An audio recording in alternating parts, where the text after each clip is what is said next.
Hello, and welcome to Learn Like Limitless. Today, we are going to practice discussing future goals, career plans, and personal ambitions in English, so you can share your own dreams and plans with others more naturally. I am so glad we could find a table by the window, Chloe, because it is much quieter here than the last cafe we visited. I agree. The atmosphere here is much more relaxed, and I think it is the perfect place to talk about what we were mentioning on the phone yesterday. You mean our 5-year plans and where we see ourselves in the future? Exactly. Because lately, I have been feeling a bit restless with my current routine, and I want to be more intentional about my career path. That is a great word, intentional, which I think means you want to do things with a clear purpose, rather than just letting things happen to you. You nailed it. And honestly, I feel like I am just drifting right now. So tell me, Lucas, what are your big ambitions for the next few years? Well, if I am being completely honest, I have been feeling quite stagnant in my current administrative role. Stagnant is a strong word. So do you mean you feel like you are not growing or moving forward at all? Precisely.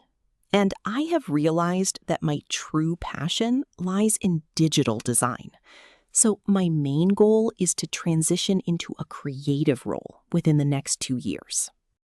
That is a significant career pivot, and I am curious to know if you have started taking any steps toward that change yet.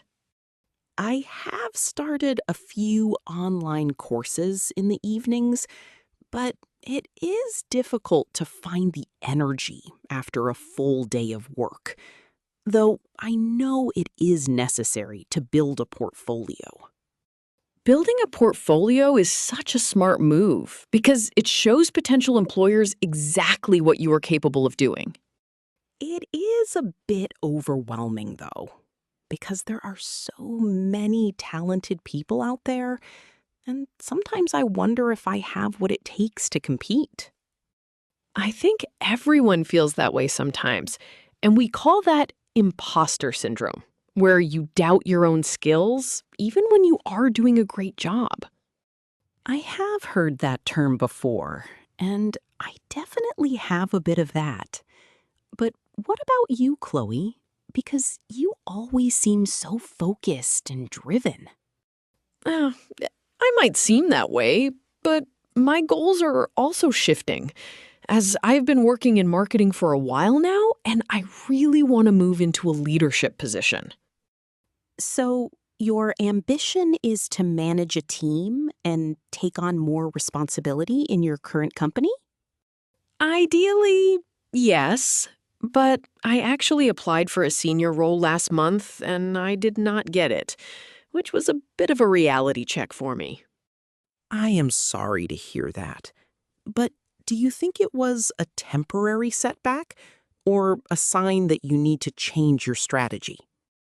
I think it was a bit of both, because the feedback I received was that I need more experience with budget management and long-term project planning.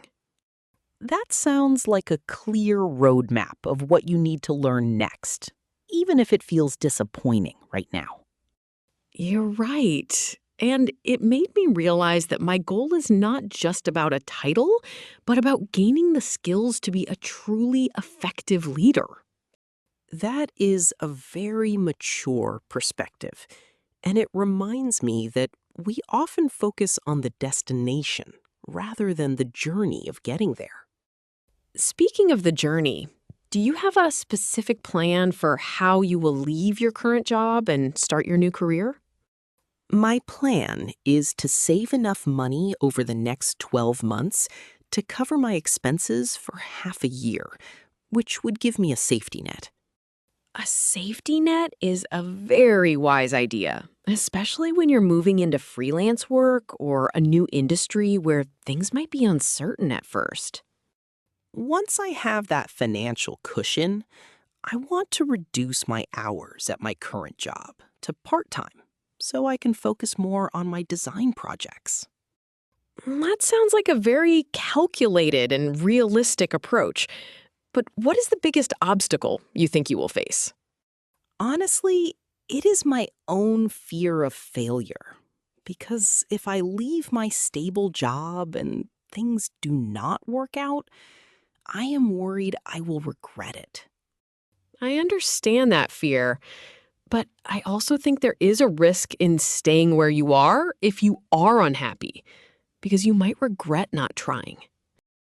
That is a very good point.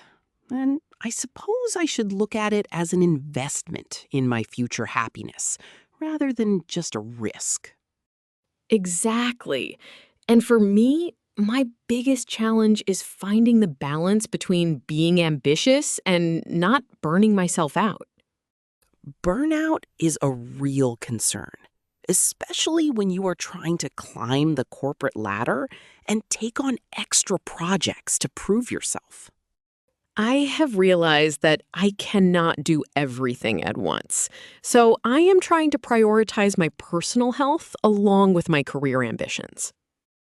Do you have any personal goals that are not related to your job, like travel or learning a new hobby? I actually want to run a half marathon by the end of the year, which is a big personal ambition of mine because I have never been much of a runner. That is impressive. And I think having goals outside of work helps keep your mind fresh and gives you a different sense of achievement.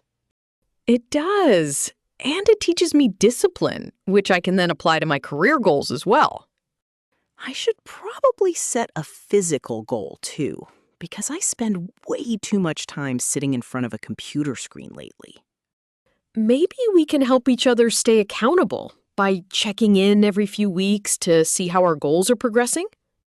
I would love that, because having someone to talk to makes the whole process feel much less lonely and much more achievable. So, what is one small thing you can do this week to move closer to your design career? I think I will finally finish my first project for my portfolio and ask a friend for some honest feedback on it. That is a fantastic first step. And for me, I am going to sign up for a weekend workshop on financial management for leaders. It sounds like we both have a plan now. And even though the future is uncertain, it feels good to have some direction. It really does. And I feel much more motivated now that we have talked about our ambitions out loud. Me too. And I think the key is to remember that our goals can change as we grow, and that is perfectly okay. Definitely. As long as we keep moving forward and learning from our experiences along the way. In today's conversation, we used several phrases to talk about the future, like 5-year plan, career pivot, and building a portfolio. We also talked about feeling stagnant, having a safety net, and the importance of staying accountable to our goals. Now it is your turn to practice. So please try saying this sentence aloud. My main goal for the next year is to gain more experience in my field.